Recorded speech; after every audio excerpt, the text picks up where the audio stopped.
নমস্কার। মুসলিম বিবাহ বা নিকাহ। মুসলিম সমাজে বিয়ে বা নিকাহ হলো নরনারীর বৈধ মিলন সম্পর্ক ও বৈধ সন্তানের জন্মদানের ও পালনের জন্য শরীয়ত সম্মত এক বিশেষ চুক্তি। মুসলমান সম্প্রদায়ের বিভিন্ন রকমের আচার বিচার নিয়ম মুসলিম ব্যক্তিগত আইন দ্বারা পরিচালিত হয়।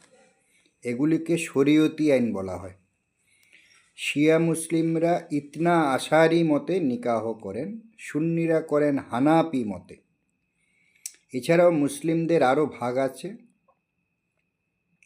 মুসলিম বিয়ের যোগ্যতা: কোনো সুস্থ মস্তিষ্কের মুসলমান ছেলে বা মেয়ে যার যৌবনারম্ভ হয়েছে সাধারণভাবে 15 বছর, সে বিয়ের চুক্তি করতে পারে।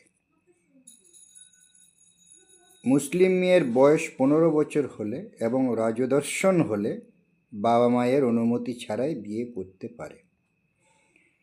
সুস্থ মস্তিষ্ক এবং যৌবনপ্রাপ্ত হলে ছেলে মেয়েদের নিজস্ব মত ছাড়া বিয়ে বৈধ নয়। বৈধ নিকাহর নিয়ম: এক তরফ প্রস্তাব দেবেন, অন্য তরফ তা গ্রহণ করবেন। প্রস্তাব দেওয়া নেওয়া একই দিনে একই অনুষ্ঠানে হবে। প্রস্তাব মৌখিক কিংবা লিখিত দুটোই চলবে। সাক্ষীদের সামনে মৌলবি নিকাহ সম্পন্ন করবেন।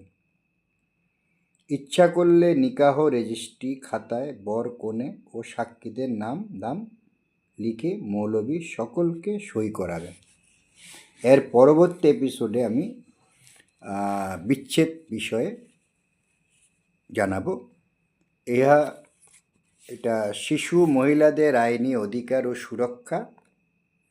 এটা পশ্চিমবঙ্গ রাজ্য আইনি পরিষেবা কর্তৃপক্ষ থেকে প্রকাশিত পুস্তক। 2016 আমার হাতে এসেছে এবং এই বিষয়ে অনেক অ্যাওয়ারনেস করেছি। তবে তার পরবর্তীতে যদি কোনো আইন পরিবর্তন হয়